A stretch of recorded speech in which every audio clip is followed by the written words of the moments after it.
Autrefois, je me trouvais à la frontière entre la vie et la mort. À ce moment-là, j'ai clairement senti que je n'appartenais plus à ce monde. Mon corps était immobile, mais ma conscience était plus claire que jamais. Je me suis retrouvé séparé de mon corps, flottant dans les airs, observant tout ce qui se trouvait en dessous. Les médecins, les proches paniqués, les appels vagues résonnant comme s'ils venaient d'un endroit lointain. Puis soudain, une lumière chaude m'enveloppa, m'entraînant vers un espace dont les mots de paix ne peuvent décrire. Les expériences de mort imminente, EMI, comme la mienne, ne sont pas rares. De nombreuses personnes ayant franchi le seuil de la vie et de la mort ont rapporté des sentiments similaires, une séparation du corps physique, un voyage vers la lumière et une profonde prise de conscience que la mort n'est pas la fin, mais seulement le début d'un nouveau voyage. Alors, que se passe-t-il réellement lorsque l'âme quitte le corps? Où allons-nous? Toutes les âmes trouvent-elles leur chemin vers la lumière, ou certaines errent-elles encore, retenues par des émotions qui ne sont pas encore lâchées? Depuis l'Antiquité, la question de l'existence après la mort a toujours été l'un des plus grands mystères de l'humanité. Les grandes religions, les grands philosophes et même les personnes ayant vécu une EMI ont tous leur propre point de vue à ce sujet. Certains croient que l'âme entrera dans un autre royaume plein de paix, tandis que d'autres croient qu'il y a des âmes coincées entre les deux mondes à cause de regrets, de peurs ou qui ne sont pas prêtes à partir. Au cours de ce voyage, nous explorerons ce qui attend l'âme après avoir quitté le corps, un sujet à la fois mystérieux et plein d'espoir, pour comprendre que la mort n'est pas la fin, mais seulement une porte qui s'ouvre sur une autre réalité. Alors que je dérivais entre les deux mondes, j'ai ressenti une étrange sérénité, une légèreté que je n'avais jamais ressentie de mon vivant. Mais tout le monde n'a pas la chance de connaître cette paix immédiatement. Quand j'ai quitté mon corps, j'ai remarqué qu'il y avait encore des âmes qui traînaient, comme si elles n'étaient pas prêtes à partir. Je ressens la peur, le regret et les émotions fortes qui les retiennent dans ce monde. Je me souviens que alors que je flottais dans le vide, une autre âme s'est approchée de moi. C'était un homme plus âgé aux yeux tristes. Il n'a pas parlé, mais j'ai compris qu'il ne pouvait pas continuer. Il y avait quelque chose qui le retenait, peut-être des excuses tacites, une promesse non tenue ou un regret incessant. J'ai ressenti le tourment en lui, comme une corde invisible mais solide, l'attachant à ce monde. J'ai réalisé que toutes les âmes ne peuvent pas immédiatement entrer dans la lumière. Certaines personnes ne savent pas qu'elles sont mortes. Ils essaient encore de parler à leurs proches, errent toujours dans les vieilles maisons, attendent toujours quelque chose qu'ils ne connaissent pas eux-mêmes. Ce sont des âmes errants, des gens coincés entre deux mondes sans issue. Une autre âme reste par amour. Ils n'étaient pas coincés. Ils ont choisi de rester. J'ai vu de telles âmes. Une mère qui se tient chaque nuit au chevet de son enfant. Un mari qui tient la main de sa femme dans ses rêves, un ami qui envoie toujours de petits signes pour réconforter celui qui reste. Ils n'ont pas peur, ne souffrent pas, ils veulent juste protéger un peu plus leurs proches avant de réellement partir. Mais il y a aussi des âmes perdues, emprisonnées dans leurs propres peurs et souffrances. Je ressens leur lutte, ceux qui ressentent de la culpabilité, de la colère ou de la peur face à ce qui les attend. Ils n'osent pas franchir la porte de la lumière parce qu'ils ont peur du jugement, peur de ce qu'ils ne connaissent pas, peur de ne pas être dignes de la paix. Ces âmes ont besoin d'aide, ont besoin de quelqu'un pour les guider, ont besoin d'une parole de pardon de la part des autres ou d'elles-mêmes. D'après mon expérience, je comprends que la mort n'est pas une libération instantanée. Le voyage de l'âme n'est pas le même pour tout le monde. Certains y vont en douceur, d'autres ont besoin de temps pour lâcher prise, et d'autres encore ont besoin d'aide pour trouver leur chemin. Je n'ai plus peur de la mort, mais je comprends que la façon dont nous vivons et dont nous partons déterminera le prochain voyage de notre âme. Et peut-être que la chose la plus importante n'est pas la mort, mais ce que nous laissons derrière nous, l'amour, le pardon et la paix en nous-mêmes. Je n'ai jamais cru que l'âme pouvait continuer d'exister après la mort, jusqu'à ce que je fasse personnellement l'expérience de la fine frontière entre les deux mondes. Lorsque mon âme a quitté mon corps, j'ai ressenti une séparation complète du monde physique, mais en même temps, j'ai vu plus clairement que jamais les liens invisibles entre les âmes et les vivants. Alors que je flottais encore dans l'espace, j'ai réalisé qu'il y a des âmes qui restent encore aux côtés de leurs proches, non pas avec douleur ou regret, mais avec l'amour le plus pur. Au retour de mon expérience de mort imminente, EMI, j'ai commencé à remarquer des signes, des choses que j'avais auparavant considérées comme des coïncidences, mais dont je comprends maintenant quelles sont la façon dont les esprits communiquent avec nous. J'ai entendu beaucoup de gens dire qu'ils ressentaient la présence de leurs proches décédés, mais ce n'est que lorsque je l'ai vécu moi-même que j'y ai vraiment cru. Il y a des moments où je sens très clairement que je ne suis pas seul, même s'il n'y a personne dans la pièce. Ce n'était pas de la peur, mais une douce présence, comme si quelqu'un se tenait à côté de moi et veillait sur moi. Un jour, alors que j'étais assis seul dans le silence, j'ai soudainement senti un léger frisson me parcourir, mais pas à cause de la peur, mais parce que je savais que quelqu'un était là, avec moi. De nombreuses personnes ont déclaré sentir le parfum de leur mère, l'odeur de cigarettes de leur père, ou l'odeur des fleurs préférées d'un être cher, même sans aucune source à proximité. J'ai vécu ça aussi. Un soir, alors qu'elle pensait à sa grand-mère décédée, un léger parfum de sa fleur préférée flottait dans l'air. L'espace d'un instant, j'ai eu l'impression qu'elle était là, m'envoyant un salut. Je n'ai jamais fait de rêve particulier sur le défunt, jusqu'à ce que je franchisse moi-même la ligne de la vie et de la mort. Après mon retour, j'ai commencé à faire des rêves si vifs qu'à mon réveil, j'avais encore l'impression que l'âme de mon bien-aimé venait de me toucher. Dans ces rêves, ils ne disaient pas grand-chose, mais leurs yeux et leur présence me rassuraient. Ils ne souffrent plus, ne sont plus tourmentés, mais remplis de paix. Je crois que ce n'est pas seulement un rêve, mais leur façon de me dire qu'ils sont toujours là. Avez-vous déjà pensé à un être cher décédé et, à ce moment-là, une chanson qui lui était associée a été jouée? Ou voyez-vous un numéro important pour eux apparaître sur la plaque d'immatriculation ou sur l'horloge à une heure précise? J'ai vécu de telles choses, non pas une seule fois, mais plusieurs fois. Au début, je pensais que c'était juste une coïncidence, mais plus je l'ai vécu, plus j'ai compris qu'il s'agissait de messages. Les esprits ne peuvent pas communiquer avec nous comme lorsqu'ils sont vivants, mais ils ont leur propre moyen de nous rappeler qu'ils nous regardent toujours. Les lumières clignotent même s'il n'y a pas de problème électrique, la radio allume automatiquement une chanson de fête, les fenêtres s'ouvrent même s'il n'y a pas de vent. Toutes ces choses peuvent être facilement ignorées ou expliquées scientifiquement, mais lorsque vous aurez parcouru le royaume de la mort, vous vous rendrez compte qu'il y a des choses qui ne peuvent être expliquées par la seule raison. De nombreuses personnes rapportent que, dans les moments les plus difficiles, lorsqu'elles s'égaraient, lorsqu'elles avaient besoin d'un signe pour continuer, elles sentaient que quelqu'un les guidait. Un sentiment de chaleur, une envie invisible les aide à prendre la bonne décision. J'avais aussi ce sentiment. Lorsque je suis confronté à un choix important dans la vie, je ressens un étrange sentiment de paix. C'était comme si une main invisible était posée sur mon épaule et disait « C'est bon, je suis toujours là ». Après avoir vécu une expérience de mort imminente, je comprends que ces signes ne sont pas aléatoires. L'âme ne disparaît pas complètement lorsqu'elle quitte ce monde. Ils restent connectés aux personnes qu'ils aiment de manière unique. Tout le monde ne s'en rend peut-être pas compte, mais pour ceux qui ouvrent leur cœur, ces signes peuvent devenir une source de grand réconfort. La mort n'est pas une séparation permanente, c'est juste une transition. Les esprits sont toujours autour de nous, nous envoyant des messages de manière subtile, que nous ne remarquons parfois pas. Et lorsque nous écoutons vraiment, nous réalisons que l'amour, la connexion et l'âme ne disparaissent jamais, ils changent simplement leur façon d'exister.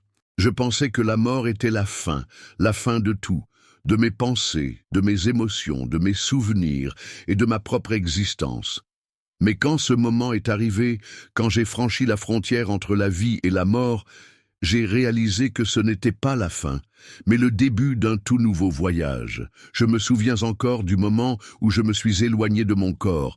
Plus de douleur, plus de lourdeur, juste un étrange soulagement immense. Je flottais au-dessus de mon corps, regardant les médecins qui essayaient de le réanimer, mes proches pleurant, mais je n'appartenais plus à ce monde.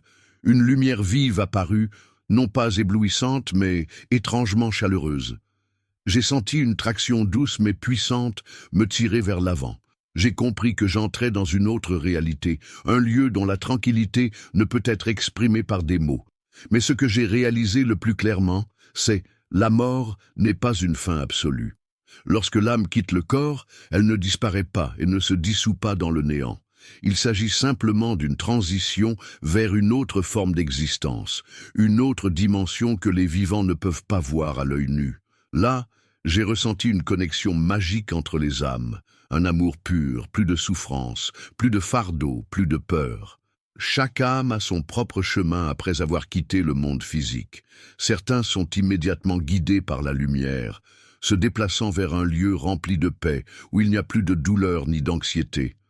D'autres s'arrêtaient, regardant la vie qu'ils venaient de quitter, attendant le moment de se dire au revoir. Mais il y a aussi des âmes qui hésitent, incapables de lâcher ce qu'elles ont laissé derrière elles. J'ai rencontré de telles âmes au cours de mon expérience. Ce sont des gens qui sont toujours coincés, des excuses qui n'ont pas encore été présentées, un amour qui n'a pas encore été exprimé, une peur de ce qui les attend. Ils ne veulent pas franchir la porte de la lumière, non pas parce qu'ils ne le peuvent pas, mais parce qu'ils ne le veulent pas. La mort n'efface pas immédiatement ses sentiments. L'âme porte encore des choses inachevées jusqu'à ce qu'elle accepte vraiment de lâcher prise. L'une des choses les plus étranges que j'ai réalisées lorsque j'étais de l'autre côté était la notion de temps n'existe plus d'une manière que les humains comprennent encore. Pour les vivants, quelqu'un peut être parti depuis de nombreuses années, mais pour l'âme, cette distance est comme un instant éphémère. Il n'y a ni passé, ni avenir, seulement une existence dans le présent. C'est pourquoi il y a des âmes qui semblent attendre des siècles, mais pour elles, ce n'est qu'une fraction de seconde dans l'éternité. J'ai également réalisé que la mort n'est pas la fin du développement. L'âme continue d'apprendre, continue de grandir, même après avoir quitté le monde physique. De l'autre côté, j'ai ressenti une sagesse que je n'avais jamais comprise de mon vivant. Je vois le lien entre tout, réalisant que chaque action, chaque pensée que nous avons de notre vivant a un sens et affecte le voyage de l'âme plus tard. Il y a des âmes qui reviennent pour aider les autres. Elles deviennent des guides spirituels, aidant les âmes perdues à trouver la lumière et aidant les vivants à discerner les messages importants. Il y a aussi des âmes qui choisissent de se réincarner, retournant dans le monde physique pour poursuivre leur voyage d'apprentissage et réparer les choses inachevées de leurs vies antérieures. Mon expérience a complètement changé ma façon de voir la mort. Ce n'est plus une chose effrayante, mais juste une transition, un nouveau chapitre dans le voyage sans fin de l'âme. Ceux qui nous ont quittés ne disparaissent pas, ils existent toujours, mais d'une manière différente. Et si nous écoutons suffisamment attentivement, nous pouvons sentir leur présence. Au retour de mon expérience de mort imminente, je n'avais plus peur de la mort.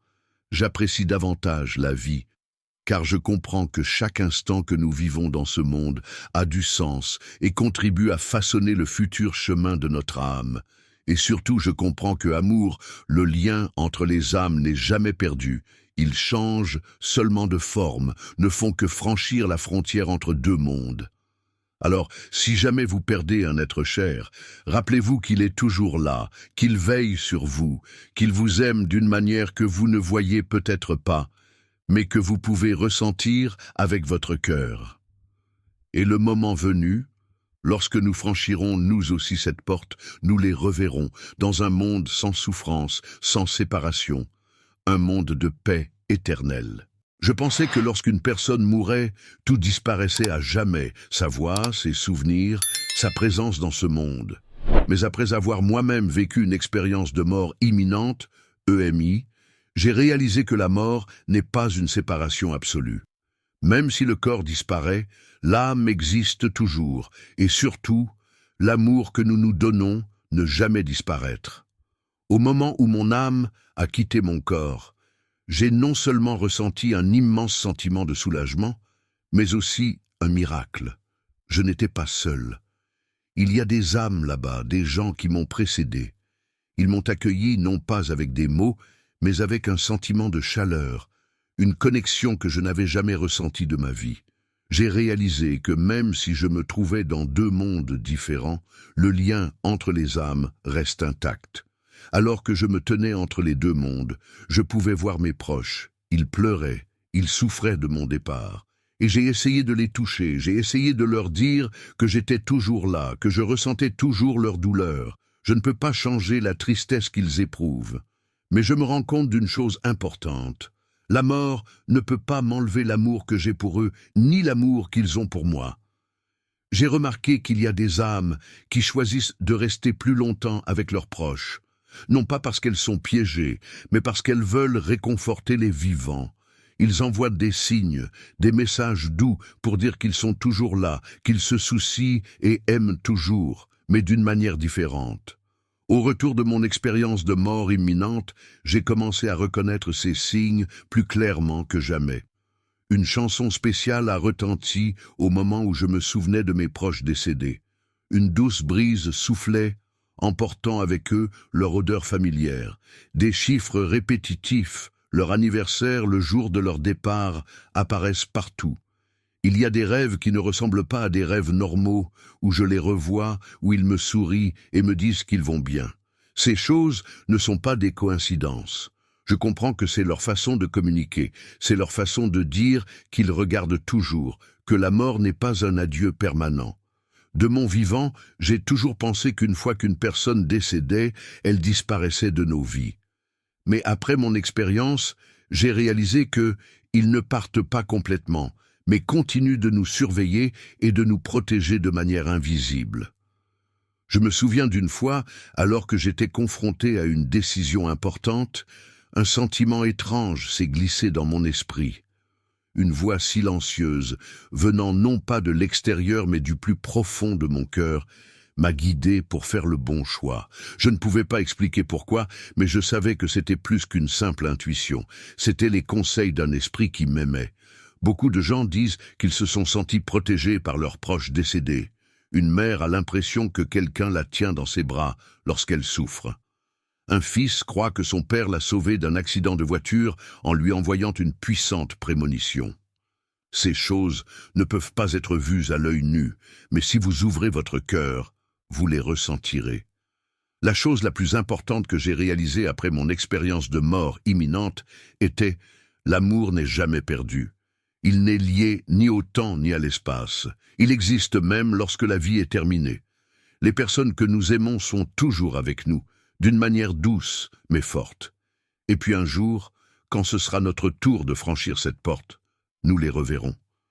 Plus de larmes, plus de douleur, seulement de l'amour pur. Un lien qui n'a jamais été rompu, seulement temporairement obscurci par le voile entre deux mondes. Lorsque je suis revenu à la vie après mon expérience de mort imminente, j'ai apporté avec moi une paix que je n'avais jamais ressentie auparavant. Je n'ai plus peur de la mort, je ne m'inquiète plus de la séparation. Je sais que même lorsqu'un être cher est parti, il est toujours là nous aimant et nous protégeant toujours. Et je comprends aussi que, quand viendra le temps pour moi de quitter ce monde, je ne disparaîtrai pas vraiment. Je continuerai d'exister, de continuer à aimer, de veiller sur ceux que je laisse derrière moi, tout comme les âmes avant moi l'ont fait. La mort n'est pas une séparation permanente, c'est juste un nouveau chapitre, une transition vers un autre état. Et si nous savons ouvrir notre cœur et écouter, nous réaliserons que les gens qu'on aime ne nous quittent jamais vraiment. Ils sont toujours là, dans la brise, dans les rêves, dans les moments les plus paisibles de la vie. Et quand le moment sera venu, nous les reverrons dans un monde sans plus de douleur, plus de larmes, seulement un amour pur et éternel. Ce que j'ai vu entre la vie et la mort a changé ma façon d'exister. Quand j'ai franchi cette frontière invisible entre la vie et la mort, j'ai compris une vérité que nous oublions trop souvent. La vie est infiniment plus précieuse que nous ne le pensons. Dès l'instant où mon âme s'est détachée de mon corps, un silence absolu a enveloppé mon être. Plus de stress, plus de peur, plus de luttes intérieures.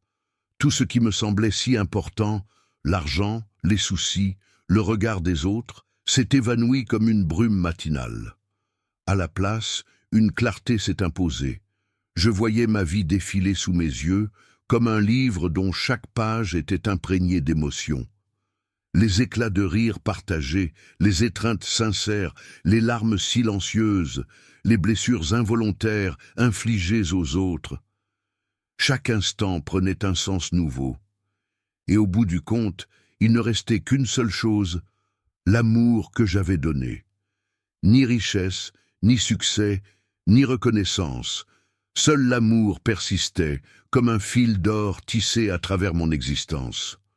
Quand je suis revenu de cette expérience de mort imminente, je n'étais plus la même personne. Je ne cours plus après des illusions éphémères. Je ne perds plus mon temps à m'inquiéter pour des détails insignifiants. J'ai compris que chaque jour est un miracle, et chaque seconde une opportunité de semer quelque chose d'éternel. Si la mort m'a appris une chose, c'est celle-ci: aime pleinement. Vis sans regret. Dis ce que ton cœur porte avant qu'il ne soit trop tard. Les regrets des âmes de l'autre côté. J'ai vu des âmes chargées de regrets, des êtres qui n'avaient pas eu le temps de dire « je t'aime », d'embrasser une dernière fois un être cher, de demander pardon ou d'accorder leur pardon. Et pourtant, ce sont ces petits gestes qui comptent le plus. Réfléchissez, combien de fois avez-vous ignoré un appel parce que vous étiez trop occupé? Combien de fois avez-vous repoussé une réconciliation par orgueil? Combien de fois avez-vous remis à plus tard un simple « je t'aime » sans savoir si un plus tard existerait? Après mon retour, j'ai fait un choix. Plus jamais je ne laisserai passer un jour sans exprimer mon amour, sans embrasser la vie avec gratitude. Si vous avez une personne à prendre dans vos bras, faites-le maintenant. Si vous avez des mots d'amour ou de pardon à offrir, ne tardez pas. Le temps est une illusion cruelle. Il nous donne l'impression que nous en avons assez, jusqu'au jour où il nous échappe. Les chaînes invisibles qui enferment les âmes. J'ai vu des âmes piégées dans l'au-delà, incapables d'avancer vers la lumière, non pas à cause d'un châtiment divin, mais à cause de ce qu'elles n'avaient pas su lâcher. Leur propre colère, leur rancune, leur incapacité à pardonner. Nous pensons souvent que la colère s'efface avec le temps. Mais non, elle grandit, s'enracine, nous consume, et même après la mort, elle continue de nous retenir. Alors je vous pose cette question. Si demain était votre dernier jour, garderiez-vous encore cette rancune? J'ai compris que pardonner n'est pas un cadeau que l'on fait aux autres, mais une libération que l'on s'offre à soi-même. Quand nous pardonnons, nous nous allégeons d'un fardeau invisible. Nous retrouvons la paix. Et surtout, nous nous préparons à un voyage plus doux quand viendra l'heure de quitter ce monde. Vivre pleinement avant qu'il ne soit trop tard. Avant cette expérience, comme tant d'autres, je croyais avoir le temps. Le temps de réaliser mes rêves, le temps de dire aux gens que je les aime, le temps d'oser, de partir à l'aventure, de m'autoriser à être heureux. Mais j'ai compris une chose essentielle. Le temps n'attend personne. Nous repoussons nos rêves par peur de l'échec. Nous cachons nos émotions par peur du rejet. Nous évitons les défis par peur de la difficulté. Et pourtant, le plus grand regret n'est jamais d'avoir échoué, mais de ne pas avoir essayé. Alors, si vous avez un rêve, suivez-le.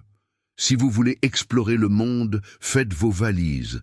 Si vous voulez faire quelque chose qui compte, agissez sans attendre. Nous croyons souvent que la vie nous appartient, mais en réalité, chaque jour est un prêt et chaque instant un cadeau.